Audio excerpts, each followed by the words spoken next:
पीकेसीआरसीपी से जुड़ी बड़ी खबर है। पहले चरण के फेज बी का सर्वे कार्य शुरू। फेज बी में 5 पैकेजेस पर किया जाएगा काम।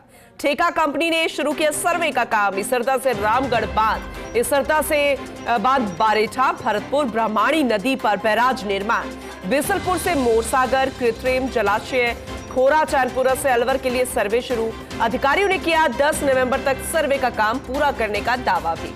और उल्लेखनीय है कि साल 2028 में पूरा करना है फेज बी का काम। इसरदा से रामगढ़ को साल 2028 तक भरा जा सकेगा। अब इससे बेहतर कुछ नहीं हो सकता, क्योंकि जो कहा गया है वो किया जा रहा है, उसकी शुरुआत हो गई है और ये सपना अब सपना नहीं रहेगा।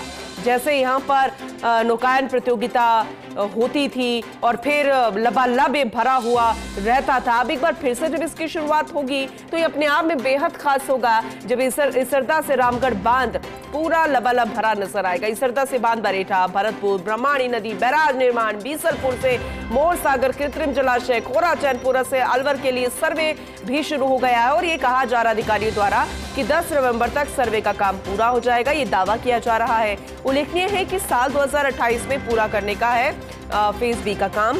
इसरदा से रामगढ़ को साल 2028 तक भरा जा सकेगा, ये फिलहाल कहा जा रहा है। और जो कहा गया था कि काम शुरू होगा, वो काम शुरू हो रहा है और ये अपने आप में बेहद महत्वपूर्ण है। पीकेसीआरसीपी से जुड़ी ये बड़ी खबर है।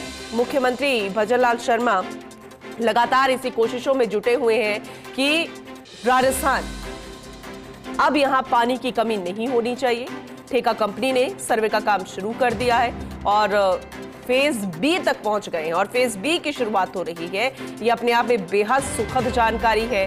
तमाम वो लोग जो इस आस को लगाकर बैठे थे, उनकी आस बहुत जल्द पूरी होगी।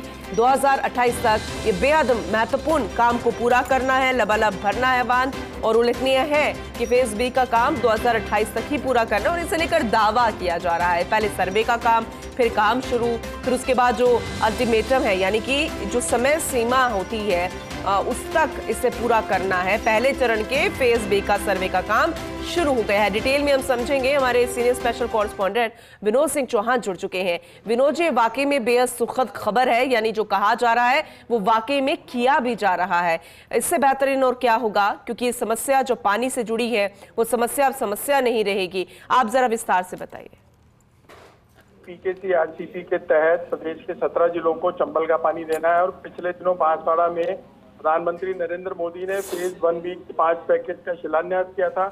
उसके बाद तेजी से काम शुरू किया जा रहा है। मुख्यमंत्री ने स्पष्ट निर्देश दे रखे हैं कि वर्ष 2028 तक चंबल का पानी 17 जिलों में पहुंचाना है। उसी के तहत पहले चरण के फेज बी के तहत जो 5 पैकेज है उनका काम एक साथ शुरू किया गया है। सर्वे का काम शुरू किया गया है। मेज नदी पर बैराज बनना है, दूसरा इधरदा से रामगढ़ तक पानी पहुंचाना है, फिर तीसरा बिसलपुर से अजमेर यानी नहरी तंत्र और पाइपलाइनों के माध्यम से पानी पहुंचाना है। इसरदा से बंद बरेठा भरतपुर तक नहरी तंत्र से पानी पहुंचाना है। इसके अलावा खोरा चैनपुरा से अलवर यानी जयसंबंध बांध तक पानी पहुंचाना है। नहरी तंत्र और पाइपलाइनों से पानी पहुंचाने की प्रक्रिया होगी।